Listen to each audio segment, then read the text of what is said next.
Hey, good morning, everybody. Happy Monday. So, a lot of you guys are probably on the road, driving to work, as you always do.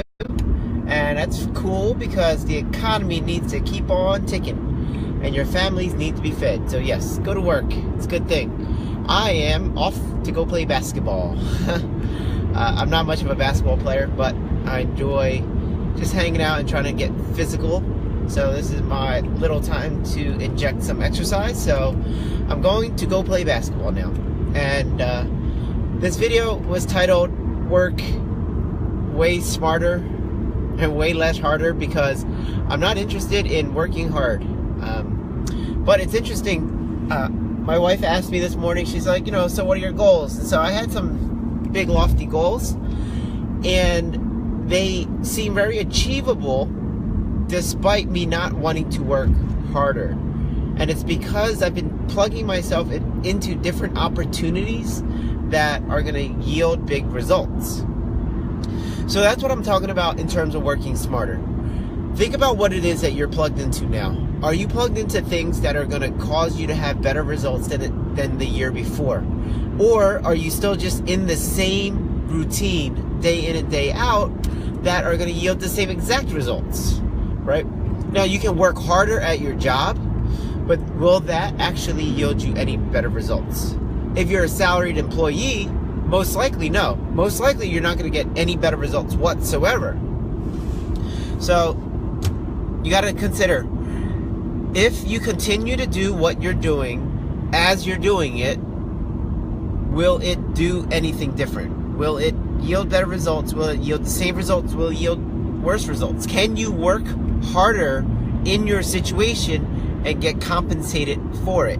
Now, I know some of you guys work on an hourly wage. Maybe you're in the union or something like that, and you're like, yeah, I can work harder. I can do more overtime. Yeah, that counts, I guess, right? But at some point you run out of time, because even though you get paid 1.5 times what you're usually getting paid, you're giving up your time and you're paying more in taxes.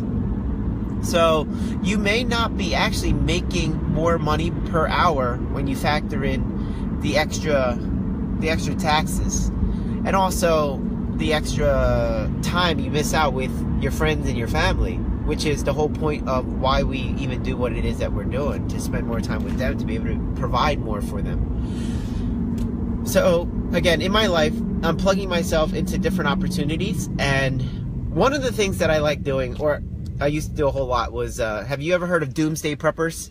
That's where people will put together a whole bunker full of food and water filters and air filters and everything in case the world ends, right? In case there's a zombie apocalypse, we have all the supplies needed to survive. Well, I used to do that, right? But then I was thinking, most likely that won't happen, and if it does happen, I'm just probably gonna off myself anyway, because I don't feel like living in a place where the only thing I can eat are these freeze-dried foods for the rest of my life, and I'm only probably gonna have like a 2-week supply anyway, and not enough water to last that long. So yeah, I'm probably gonna be a goner anyway. So instead of doomsday prepping for zombie apocalypse, why not just do doomsday prepping for an economic downturn? So what I'm doing is I'm stacking my skills. I'm stacking my skills in the sense that I'm going to be a realtor. I'm going to be a life insurance broker. I'm going to be a home inspector. I have a demolition company. I know how to invest. I know how to raise money. I know how to manage money for other people.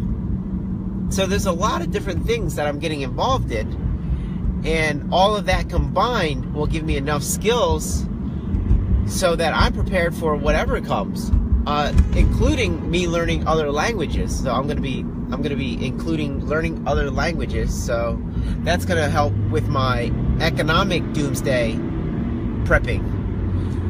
So yeah, working smarter, in my opinion, just means being in opportunities that don't necessarily need too much more of my time also where I'm not giving of my time. I'm not getting paid for the hour.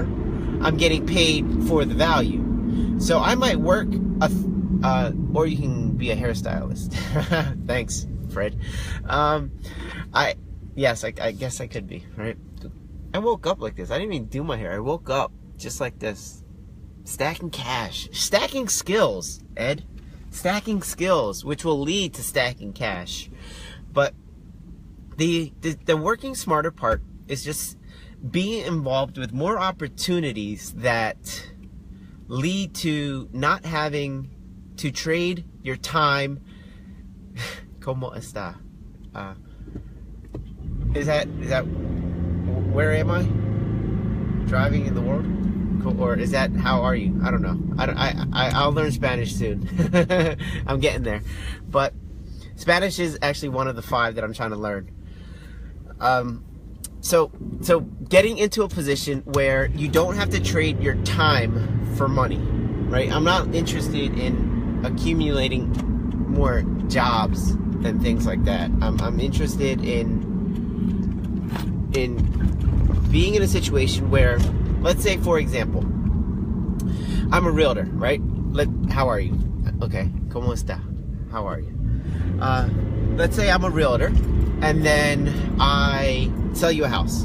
And then I also, in talking to you, when showing you a house, I also sell you a life insurance policy. And then I also provide you the insurance for that house, right?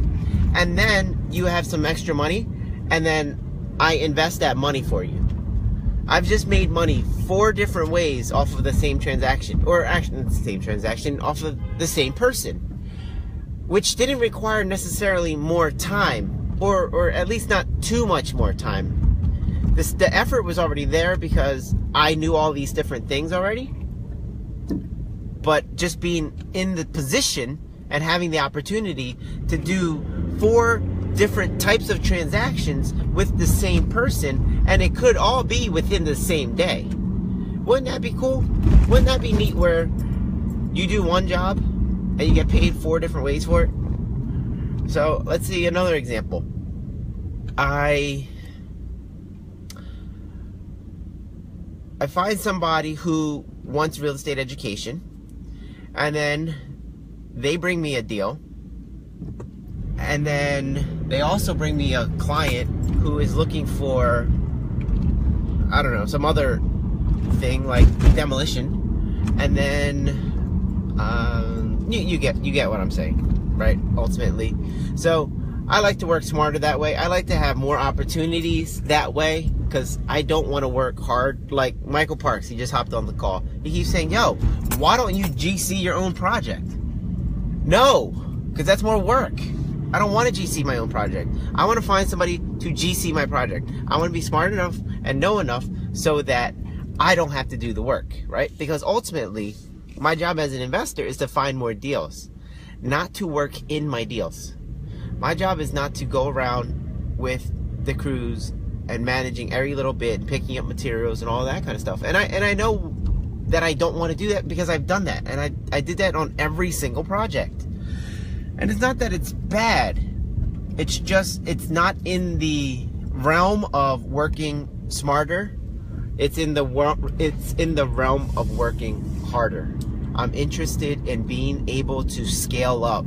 I'm interested in having a team, a system, so that I don't have to work harder. So that I can go play basketball right now, right? It's 7:30 in the morning. Some of you guys are getting ready to go to work. I'm getting ready to go play basketball. And then after that, I'm going shopping with my dad. That's my day so far, right? Now, I was going to have a closing today, actually, but that got pushed. So we're going to have a closing in a couple days. But see, closing, that's my work. Boom, closing, get paid. And then back to it, right? Back to it, whatever it is that I want to do. Go to the pet store, go to the gym, go whatever, go to the movies. You know, that's what I'm interested in. Does that make sense to you guys watching? Do you guys have any questions about any of that? About stacking opportunities and stacking cash, like Ed was saying? That's the working smarter part. just having multiple streams of income that kind of, they're synergistic. They all help each other, and you don't have to give up your time. A lot of people get a second job. Instead of getting a second job, just get yourself a second opportunity. Sounds good. Do you want to, I think you meant to write, do you want to be on my team? Do I want to be on your team, or do you want to be on my team? I don't know what team you're talking about. But yeah, we're on the same team. The human team, I guess. I don't know. But if you guys have opportunities, shit, let's keep sharing, keep talking, be open-minded, right? Don't worry about getting a second job. Keep your first job and worry about getting second opportunities, not just jobs. Why are you up? Good question. So Anthony knows that usually I'm sleeping. Usually I'm sleeping until whenever I want. And the reason is because I set up my lifestyle to be that way. I am up because I'm going to go play basketball. I'm up because the guys that I've been doing business with, they're like, yo, let's go play basketball in the morning. So I guess it's kind of like golf in the sense where, you know, you and a bunch of buddies get together to like hit around a golf and talk business and shit. Well, that's what this is. This is like business basketball. Yeah, so that's why I'm up. Why are you up? Do you always wake up early in the morning? Because that ain't the life for me. I mean, that might change. Might have like kids and have to wake up early in the morning. So while I don't have the kids, it's nice. But yeah, stacking opportunities, working with people like Anthony. You know, he's a plethora of opportunity. So hang out with the right people, and you'll get involved with the right things. And then keep on hanging out with them, and they're going to introduce you to other things that they're doing, which will stimulate your mind so that you can start doing those other things as well. And then you'll start figuring out, oh, so your business card, mine is funny. It has like a bunch of different things listed, and it's going to have a whole bunch of other things listed. And that's kind of what you want to do. You just want to have this whole business card full of things like, what do you do? What don't I do? Instead of answering like, oh, what do you do? Oh, I'm a doctor, I'm a lawyer, I'm an engineer, I'm a this, I'm a that. What do I do? I play basketball in the morning. I raise fish. Because it's fun, and you know, you can answer that way. I think that's a cooler way. Yeah. What's up, Brian fam? Yeah, just talking about working less, working smarter, not harder, because you can make money all the same, and you don't have to work really hard. That's, I think, a lie. That's the big lie, that you got to work so hard in this life. Now, if you have a good opportunity, feel free to knock yourself out. Feel free to work really, really hard at it. And if you want more out of life, yes, work hard, but you got to make sure you work hard at the right opportunity as well. Because I brought up this before, right? Consider a laborer, like one of those guys you would hire for the day, and he's working a demo job, right? He's just going in there and just ripping up a house. And then at the end of the day, you end up paying him anywhere from $80 to $120 a day. $80 to $100 a day. Now, let's say you gave him $100, right? Let's cut it in the middle. You gave him $100 to do that demo job, and he did that every single day, which is a hard-ass job. He did that every single day for 365 days. He would end up making $36,500. That is not rich. That is nowhere close to rich. Yet he's working really hard. He's in the wrong opportunity. Now, some of you are thinking, well, I have a better job than that. Yeah, but you only get a certain amount. Maybe you make $60,000 a year. Maybe you make $100,000 a year. But that might cap out. And sure, that's a great job. That's a great job, making six figures, $100,000. But you're giving up your time. What is it? You got to give up 2,080 hours of your life? Is that the math for how many hours a year you work? So, though you make a lot of money, if you break it down per hour, that's still not a lot per hour, right? But I think that's pretty hard too, having to give up your time. Like, you're almost forced to give up your time, because if you don't have that job anymore. You will get fired. So just think about how hard you're working. If you're in the wrong opportunity that isn't scalable, where it just doesn't exponentially grow, you're almost in the wrong opportunity. You got to be in a system that will exponentially grow. If you don't understand what that means, come talk to me separately. But exponential growth is much different than linear growth. Linear growth goes like this. Exponential growth goes whoop, like up. So yeah, work smarter, not harder. I gotta go play basketball. I don't like basketball, but I guess I'd rather play basketball than work a 9 to 5. No offense to the people working 9 to 5s. I was there. That's why I dislike them. That's how I know I dislike them, because I've had them. Okay? So I'm not judging you. I'm not judging you at all. What I am doing is saying that you too can escape your 9 to 5. All right. See you guys.